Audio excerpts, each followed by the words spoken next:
mentioned obviously you're looking for somebody in this draft who can contribute right away. Just kind of a rarity for this team. Was that something that you came up with after looking at this draft class, or just a happy circumstance that there's going to be a lot of guys who could probably fill that role for you where you're going to be picking? Maybe some of both. We need it with our limitations as far as what we can spend in free agency. We'd like to draft a guy that can play. It's been 4 years of our major core playing a lot of minutes. Yep. And so we recognize that. You guys probably saw that last season as well.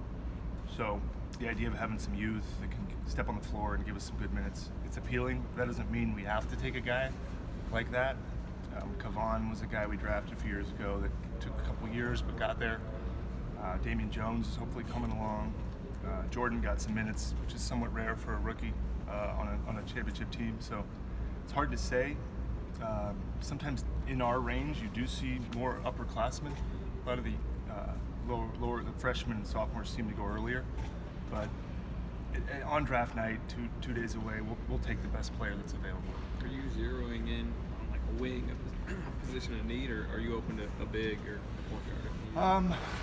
You know, we have our philosophy is usually just take the best guy we can, but we probably have more bigs than wings, at least young bigs on our roster, but that doesn't mean we won't go that direction. Some of it depends on, at 28, you're kind of at the mercy of what happens above you, and what we've always done is what we think rates the highest on our board we'll take, and if we don't get the position we want, we'll try to shore that up in free agency. We've been able to buy second-round picks. Joe has allowed us that opportunity, and so we've been pretty aggressive in that vein of trying to grab extra picks. That's something we would certainly look at, and he said so. It's a good chance for us to stay as young as we can with a core that's certainly not old, but getting young players, good quality players in free agency is pretty hard to do. So you want 2 players out of this draft? Sure, we want 3 or 4. But can't get them. Yeah, the draft is great. I mean, it's the best chance to build a team or try to shore up needs. It's youth, it's potential, and that's how you keep your hopefully window open longer. It's hard to do though when you're drafting later in the first or in the second, but you may get lucky and get a Draymond. You never know. These picks matter. Take it very seriously. So sure, you want to take as many swings as you can because it's a very inexact science at 28 and beyond in the draft. It's the correlation between success gets worse the later you go in the draft. Do you find cooperation amongst other GMs like the same as always, or do they hate you because you want to do Hate? No, I mean, I don't know, maybe they're nice though when I talk to other teams.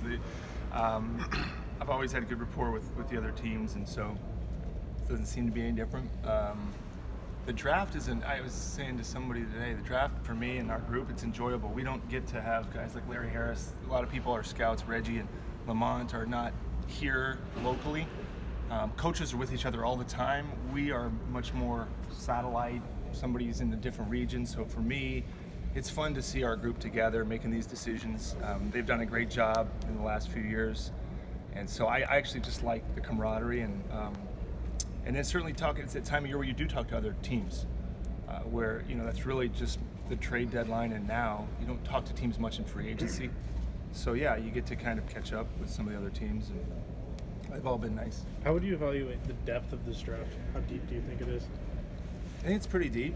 I think there's guys we like at where we're picking, which means it goes into the late first. I think it probably goes into the early second. That's a little bit of the eye of the beholder thing. I mean, you might not think it is, and I do.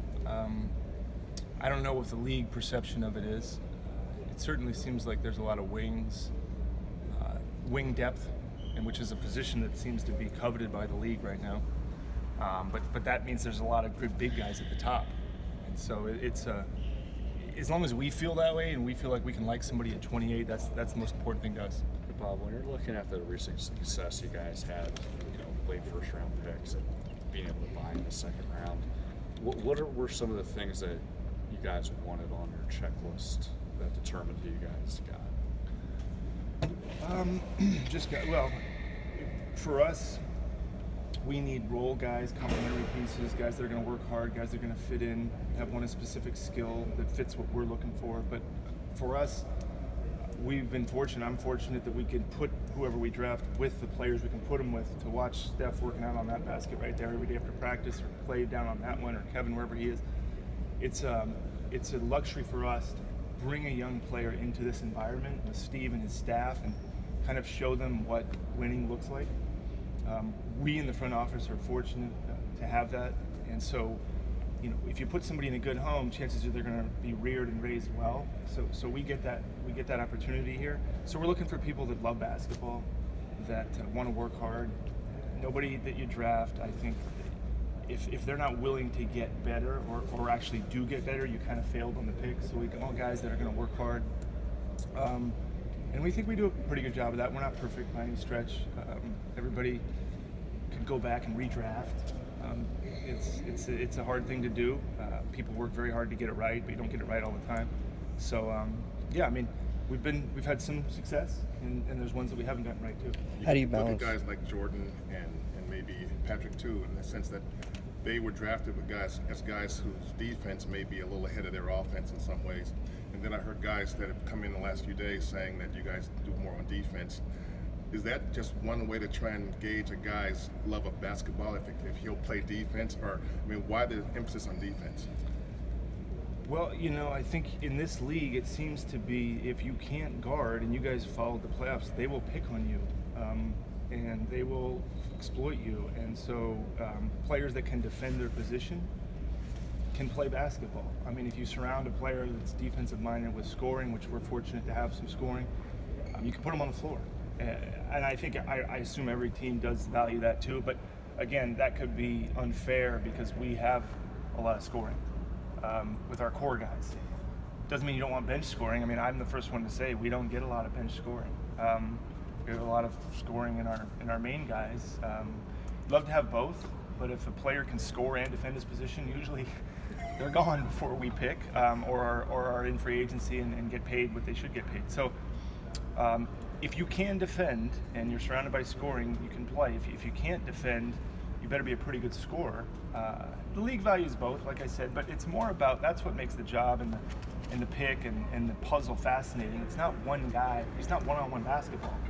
So when we look at our team, it's also who's the best player. But for example, Jordan Bell probably fits us better than he might another team, and that doesn't matter how he fits other teams. Does matter how he fits when we sign Sean and Andre, big guards that can move Steph off the ball. It doesn't much matter to us what the league values those guys as. It matters how we value them, and the league can value them however they want. That's fine. But for us, defensively, a guy that can defend certainly is important. I see Draymond out there. How much input, how opinionated is he in this process? He's opinionated about everything. He's never not opinionated. Researched, is he? No, he's actually, you know, Draymond's a brilliant mind. I remember when we drafted him, one of our coaches said he's already day two, one of our best defenders on the team. As far as his mind, it'd be the equivalent of drafting a middle linebacker in football. And second day in practice, you go, he could be our play caller. He could call it, and Draymond's that good and that sharp defensively, and actually his basketball acumen. So when he speaks, for me and anybody else, we give him the gravity that his comments deserve. Also the fact he just loves basketball. I mean, what's he doing here? That's the other thing. You know, he's at our draft workout on a whatever day today, Tuesday, and stays. You know, he came in the draft room yesterday. That's the kind of guys you want. I mean, that's our business. It's basketball. So to have a guy like him, who's a three-time champion, care about who we're taking at 28, shows great leadership. I'm sure the players look over there and kind of say, "That's Draymond Green." You know, he was a 35th pick. It's motivation for those guys. So. Did he share much perspective about that? He kind of gave out. He stopped saying that a little bit. He hung on to that. And now I guess he's got his respect that he's looking for. But he hung on to that 35. He'll still bring it up when it's appropriate. But it's a great story. I mean, he should tell that story because it doesn't matter what number you are in the draft. There's a lot of guys in the second round or late first that have become really good players. How many times has he come out to the draft workouts? I know you guys have had several. I think he was here yesterday a little bit. He's here one other time. So maybe this was his third. He says he's coming tomorrow. I don't know. We don't make him come. He can do whatever he wants. Will he be with you draft night? He says he might, but again, he doesn't have. He's just a player. He can come if he wants to, but having Draymond around always makes everything a little more entertaining. And but yeah, and look, who am I to say I know more than Draymond Green about basketball? It probably is the other way around. So if you want somebody that opinion should hold some weight, he watches college. He comes to the workouts, so maybe he should make the pick.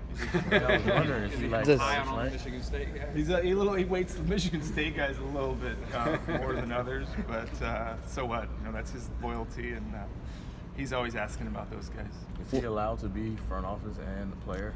I think it's illegal, but Okay. if it's not formal, if it's an informal arrangement, Gotcha. yeah, no. So you can't put him like on basketball operations. I don't think so. staff? No. Executive director of Pro whatever. bono, maybe. Yeah. No. How much do does you he? look back on drafting him at 35? There's so many franchise-changing events for you guys. But, hitting the home run at 35. Good luck, probably. I remember his workouts over there, and he just, if you were there and you watched, you couldn't help but notice him, and you couldn't help but notice that his team won every game, that he was the loudest, that he had a passion, that he had leadership. If you were interviewing him afterwards, I don't know if anybody was here that day. Sorry. Okay. you would remember interviewing him. You would remember your 5 minutes talking to him. He has that impact on people, and for those of you that watched him at Michigan State. But yeah, for us, to have him there, he's a guy we really liked. But again, luck. We drafted Festus at third. So we're not perfect. I mean, we could have. We were so smart. Not that Festus wasn't good either. Festus was good for us too. But at the same time, it's some of it is good fortune, but for sure that draft pick put us in a direction that we're still benefiting from. What has Draymond been doing while he's been at workouts? Is he sitting with you guys offering commentary, or? He sits kind of over there and talks to whoever he wants to. I sat next to him for a little while. He loves. I mean, look, you guys. It's just basketball. We're just talking about basketball players, and so, like I said, he's probably earned that, and is one of the. He's going to be. Draymond is going to talk about basketball for the next 30 years, and he should, because he's that smart and that accomplished. So for us to have him kind of weighing in makes it more fun. Love the fact that he cares, and he's got some great thoughts. How much have you looked at what the Spurs were able to do, kind of sustaining their success by hitting late in the draft in the second round? I mean, they're the paragon. They're the ones that have 20 years of the playoffs, 5 championships, seem to have carried that label of being a contender for so long. I mean, I don't know. We've been only 4 or 5 years in that position. I can't imagine having 15 more years. And they've done it through really savvy maneuvering, great leadership, great organization at all levels, continuity. They're held up as kind of a beacon, them and the Patriots, as far as how to do it. But I think what they do so well is they seem to have quality people in their organization, and that is to be admired. And hopefully you can look at that and try to accomplish that, and we can try to do something like that here. When you look at what's happening around the league or what's rumored to be happening, can you allow that to have any kind of impact on what you do? Maybe to play a little chess and be prepared for what might happen, just in case whoever might team up somewhere, and you can kind of be ready for that, or do you just do what you do and let it fall where it may? I mean, you hear, you're a human being, you hear different things, but it's hard to even get what we want to do done. It may not look like it, but just signing for us. We have a taxpayer mid-level, $5 million, and we have minimums. That seems like not much to do, but that'll be hard to find players that can help us. We need players that can help us. So yeah, certain things you can't help but hear, but at the same time, we can't do anything about a lot of these things. We have to focus on what we can control, and. But it's great. I mean, the league is in such a good spot. I mean, the amount of attention that goes into our draft, and the finals just ended, and the free agency. There's a huge insatiable. You guys are in the business. How much people want to hear about our league and who might be doing what. It's fascinating. It's fun to be part of it, and that's what makes it great, competition.